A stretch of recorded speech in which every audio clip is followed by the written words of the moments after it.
Bu urushning g'alabasi Yevropani qo'rqinchga soladi. Musulmonlarni xushallikqa cho'ndirib, Makka, Madina, Misr, Sham, Istanbul qatorliq butun islom jug'rafiyasida masjidlarda takbir to'linib, bu g'alaba tabriklandi.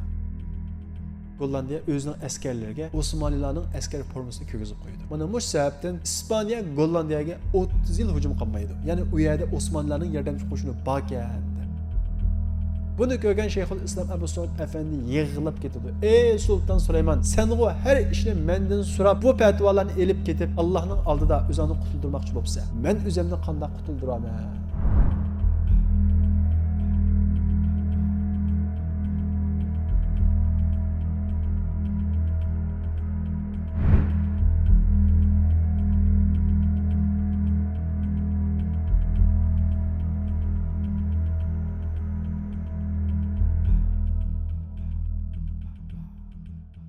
Biz ilgirki dersimizde tefsiri sözlüğümüzde Sultan Yavuz Selim Osmanlılar sultanları içindeki en çok sultanlardan birisi. Çünkü onun devrinde Osmanlı toprağı 3 qit'aga suzilgan. Yani Şam, Mısır, Mekke, Medine'ye hükümranlık kılayotgan Memlukiler mağlup kılınıp, ularning topraqlarının hammasi Osmanlılarga tava qilingan. Shundaqla İran Bag'dodda bosh ko'tarib, Anatoliya topraqlariga hujum qilayotgan Safaviy davlatiga qarshi qo'shin tortilib, ular mag'lub qilingan. Shundaqla Tibrizgacha chekindirilib, Tibrizdagi olim ulamolar va hunar bilgan kishilarning hammasi Istanbulga akilingan. Shundaqla bir qancha Yevropa davlatlariga qo'shin tortib, bir qancha Yevropa shaharlari Osmanlılarning bir viloyatiga aylangan. Shundaqla islom dunyosining xalifasi bo'lgan Abbosiylar xalifasini Memlukilar mag'lub qilingandan keyin Osmanlılarga o'tgan. Shunda qilib Sultan Yavuz Selim ham xalifa, ya'ni musulmonlarning xalifasi va sulton bo'lib, xalifa haqiqiy ma'noda siyosiy kuchga ega bo'lgan. Sultan Yavuz Selim ana shunday tirishchanlik ko'rsatgandan keyin Osmanlılar to'prog'i 3 qit'aga suzilib, nihoyat zo'r ko'lamga ega bo'lgan. Milodiya 1520-yili Sultan Yavuz Selim ana shunday tirishchanlik va tuhfalardan keyin 50 yoshida vafot topdi. Uning o'rniga uning o'g'li Sultan Süleyman qonuniy taxtga chiqdi. Bilganimizdek Sultan Yavuz Selim nihoyat ilmga hirisman, kitobni ko'p o'qiydigan odam edi. Bu sababdan hatto urushga chiqsa-mu, bir tugi maxsus kitoblarni atib o'zi bilan birga elib oladi. Bu sababdan o'g'li Sultan Süleyman qonuniymi, nihoyat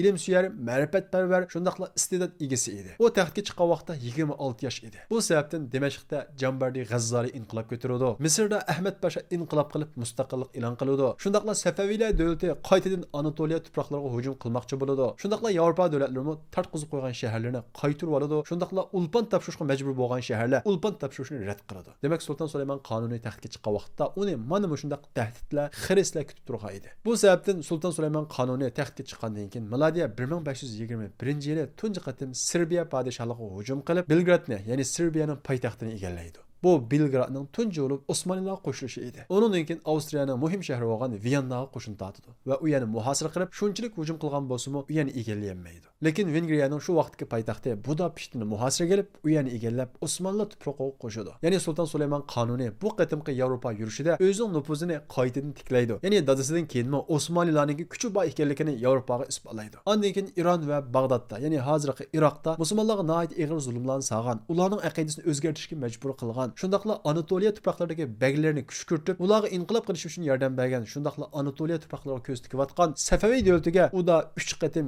keng ko'lamli qo'shin tortdi. Birinchi qatimli qo'shinni milodiya 1534-yilda tortdi. Birinchi qatimli qo'shin tortishda Iroqni Shialarning, ya'ni Safaviylarning ta'siridan butunlay tozalaydi. Iroq ana shu davrdan tortib ta 2003-yili Amerika besib kirib Shialarni hukmning beshiga chiqarg'uchilik sunniy davlati bo'lib kelgan. Ikkinchi qatim 1548-yili yana keng ko'lamli qo'shin tortib, bu qatimli qo'shin tortishda Van, Tibriz va Irvan qatorliq cho'ng shaharlarning hammasini egallaydi. Uchinchi qatimli qo'shin tortishi bo'lsa, milodiya 1555-yili bo'lib, bu qatimli qo'shin tortishda Safaviylar davlatining podshohi Shah Tamasibni ulpan topshirishga, shundaqla Osmonli sultonligininki Van va Tibriz shaharlaridagi hukmronligini e'tirof qilishga majbur bo'ladi. Undan keyin Misr va Shamdagi isyanlarni bir-birlab tinchitdi. Lekin bu vaqtda Ispaniya va Portugaliya qo'shini bo'lsa, Andalusdagi musulmonlarga shiddatli hujumlarni elib berib bo'ldi qilmasdan, Andalusni butunlay musulmonlardan tozalab bo'lgandan keyin Shimoliy Afrika rayonlariga, ya'ni Marrakesh qatorliq mush rayonlarga yurish qilgan edi. Sultan Süleyman qonuninki bu vaqtda ularning oldini to'sishga qurbi yetmaydi. Lekin Alloh taolo u yerdagi musulmonlarni yordamchisiz qo'ymagan edi. Ya'ni Alloh taolo ularga tarixdagi mashhur Akufka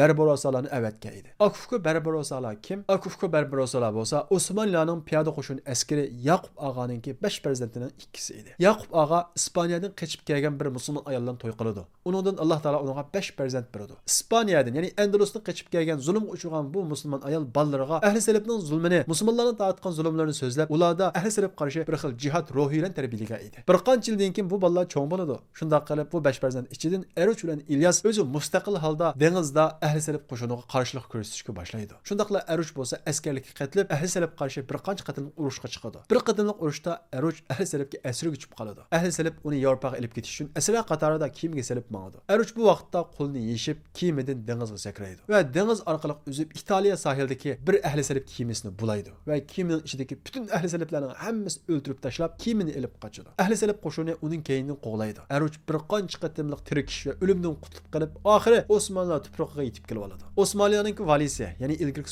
sulton Bayazidning o'g'li bo'lgan Korkutga qarashli bir orolga yetib keladi. Vali Korkut Eruch bilan ko'rishib bo'lgan ahvollarning hammasini bilgandan keyin uning nihoyat hayron qoladi va bu qahramon kan deb uningga bir qancha ming askar va kema beradi. Eruch Vali Korkutdan olgan askarlar va kemalar bilan dengizga yurish qiladi. Ya'ni ahli saliblar qarta partizanlik urushi olib boradi. Shundaqla nurg'ulgan ahli salib kemalarini cho'ktirib o'tadi va ba'zilarini g'animat oladi. Ahli saliblar orasida Eruch dengiz qaroqchisi deb mashhur bo'ladi. Shundaqla Eruch qip-qizil saqalliq bo'lg'achqa uni qizil saqal va yoki Barbarossa deb ataydi. Eruch ana shundaq dengizda yurib ahli saliblar qo'shiniga bo'lgan partizanlik urushini davom qiladi va Iskandariya portiga boradi. Bu vaqtda Mamlukiylar podshohiga yiqilmagan vaqt bo'lib, Mamlukiylar podshohi Jansug'ri uningga bir qancha yordamlarni beradi va u yerdan nurg'ulgan askarlarni oladi. Ana shu olgan askarlarning ichida Eruchning bir tuqqan qarindoshi Xizrmi bor edi. Shunday qilib qarindoshi Xizrmi Eruchga qo'shilib ikki akuka ahli salib qarata partizanlik urushini dengizda davom qiladi. Ular Iskandariyadan nurg'ulgan askarlar bilan Italiya dengiz sohil qarab yo'lga chiqadi va u yerda ahli salibning kemalariga hujum qilib, nurg'ulgan kemalarni g'animat oladi, ba'zilarini zaxmlantiradi. Bu sababdan ahli saliblar qo'shini orasida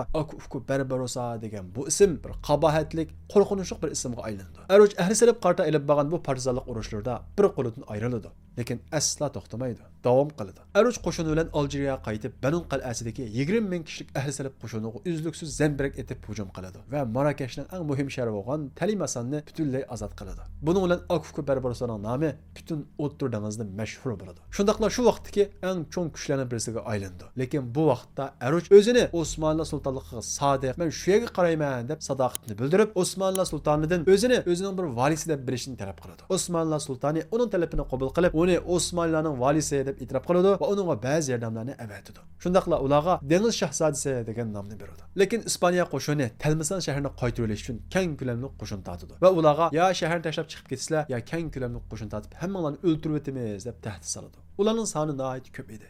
Lekin Eruch oxirga shahid bo'lib o'limiz taslim bo'lmaymiz deb javob beradi. Shunda qilib ahli salib qo'shini har tarafdan shiddatli hujum qiladi. Bu urush milodiya 1518-yil yuz bergan bo'lib, bu urushda Eruch shahid bo'ladi. Tilmisan shahri bo'lsa qo'ldan ketadi. Ahli salib qo'shini Eruchning kallasini uzib, Yevropa shaharlarida aylantirib tantana qilishadi. Shundaqla Barbarossani yo'qotdik deb kishilarning qalbidan qo'rqinchni ko'tarmoqchi bo'ladi. Lekin uning qarindoshi Xizrning aksining yo'lini davom qildiganligini bilmaydi. Eruchning qarindoshi Xizr bo'lsa Tunis qochib bir vaqo edi. U Tunis qochib bir vaqondan keyin Sultan Süleyman Kanuni'den yordam talab qiladi. Sultan Süleyman Kanuni uningga ketarlik harbiy yordamlarning hammasini beradi. Xizr Sultan Süleyman Kanuni'den ketarlik yordamlarning hammasini olgandan keyin qo'shin tashkillab Tunisdagi ahli salib qo'shiniga hujum qilib, Tunisdan ahli salibning quyruqlarining hammasini qo'g'lab chiqarib, Tunisni tunji qatim ozod qiladi. Ondan keyin Aljeriya qo'shin tortib, Aljeriyadan ahli salib qo'shinini qo'g'lab chiqarib, u yerni ozod qiladi. Undan keyin Ispaniyaga qo'shin tortib, Ispaniyaningki Balear orolini ishg'ol qiladi va u yerdagi ahli salib qo'shinining hammasini tarmar qiladi. Xizrning yangidan bosh ko'tarishi ahli salib qo'shini va Yevropani qaytadan cho'chitdi. Bu sababdan Papa Paulus 3 Xizrga qarshi keng ko'lamli urush safarbarlik e'lon qiladi. Natijada Ispaniya podshohligi, Venesiya podshohligi,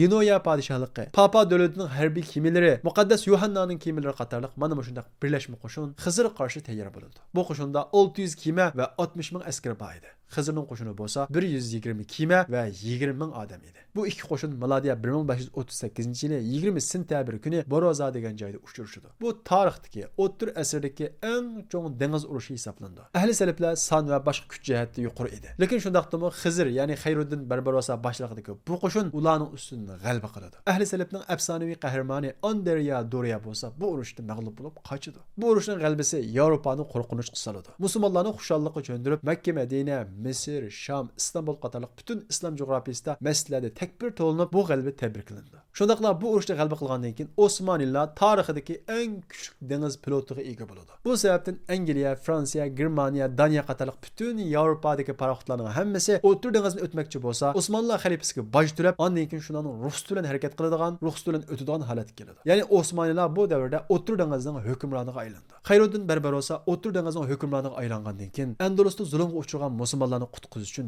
70 qatim qatnab nurg'unlagan musulmonlarni va nurg'unlagan yahudilarni keng ko'lamda qutuldirib Istanbulga akilib o'rinlashtirdi. Andalus musulmonlari uning qilgan yaxshiligiga binoan uni Xayruddin, ya'ni dinning eng yaxshi odami degan bu nom bilan atab tarixda bu nom bilan mashhur bo'ldi. Ya'ni Xayruddin Barbarossa deb ataladi. Shundaqla Andalus xalqi milodiy 1541-yili Sulton Sulaymon qonuniga mundaq xat avatidi. Bizning qishimizda hozir Alloh yo'lida jihad qilguvchi, dinning yordamchisi, kofirlar qarshi islom qilichi bo'lgan hurmatli Xayruddin Xizrba. U biz uchragan ahvollardan xabar tepib bizni qutuldirdi va o'zlari Mavlana Hazratlarining qo'l ostidagi viloyatlarga bizni o'rinlashtirdi deb rahmat xatini bildirdi. Aksi Aruch va Xayruddin Barbarossa Sulton Sulaymon qonuni davrida eng chong dengiz flotini shakllantirib, Osmonlar davlatini O'tir dengizida mutlaq hukmronlikka ega qiladi. Demak, Osmoniylar Sulton Sulaymon qonuni davrida harbiy, askariy jihatda eng yuqori chekka yetgan desak bo'ladi. Undan boshqa Osmoniylar Sulton Sulaymon qonuni davrida madaniyat jihati nihoyat yuksalgan. Masalan, bu davrda mashhur me'mor Sinanmi yashagan va shundaqla nurg'unlagan binolarni, masjidlarni va agimi ko'riklarni yasagan. Bugun kunimizdagi Sulaymoniya jamisi ana shu vaqtdan qolgan tirik bir asardir. Undan boshqa Sulton Sulaymon qonuni davrida nurg'unlagan olimlar yetishib chiqqan. Masalan, Osmonlar tarixidagi mashhur olim Shayxul Islom Abu Suud Afandi dal Sulton Sulaymon qonunining muftisi edi. Shundaqla Sulton Sulaymon qonunining farmoni bo'yicha Shayxul Islom Abu Suud Afandi Qur'on va hadisga tayinib turib, tunji qatim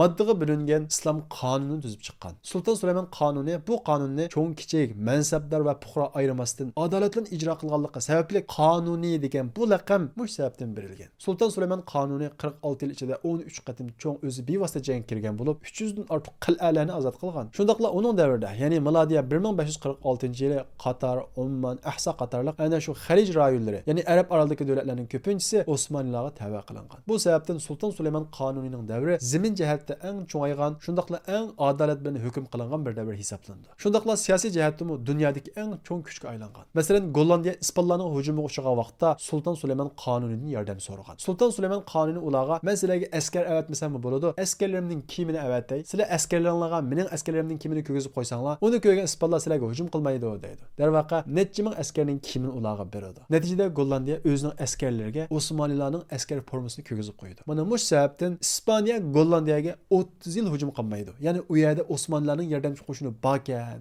Gollandiya Sulton Sulaymon qonuniga rahmatini bildirgan. Shundaqla bugun qadar Osmoniylarningki bir naqshi, ya'ni Osmoniylar sultonining haykalini o'sib qo'ygan bir bino bugun kunimiz qadar Gollandiyada mavjud bo'lib turmoqda. Undan boshqa ilmiy jihatdan Sulton Sulaymon qonunining davrida ba'zi yangiliklar maydonga kelgan. Masalan, 3 qanotli yanchuq soati, yumaloq yanchuq hisob qo'yilgan bu soatlar Sulton Sulaymon qonunining davrida ijod qilingan. Undan boshqa Sulton Sulaymon qonuni o'zi ilm suyar, shundaqla o'zi shoir kishi edi. Uning arabcha, farscha va turkcha yozgan she'ri 2000 parchadan ortiq. Undan boshqa Sulton Sulaymon qonuni Qur'on Karimni o'z qo'li bilan 8 qatim ko'chirdi. Ya'ni 8 dona Qur'onni ko'chirib yozdi. Undan boshqa Sulton Sulaymon qonuni me'morchilikqa nihoyat qiziqadi. Shundaqla har qanday marmar toshni ko'rib farqlantirishda alohida qobiliyati bor edi. Sulton Sulaymon qonuni sulton bo'lgandan keyin hayotining ko'p qismini, ya'ni 30 yilga yaqin otning ustida o'tkazgan bo'lg'achqa oxiri gemroy kasal bo'lib qoladi. Shundaqdimi oxirgi qatim jangga shaxsiy doktorlar chiqmang deganga unamay, "Yo'q, men jang ustida shahid bo'lib o'lishni orzu qilaman" deb Habsburg podshohining musulmonlarga hujum qilganligini anglab, u yoqqa qarshi qo'shin tortdi. Bu urush milodiy 1566-yili boshlanib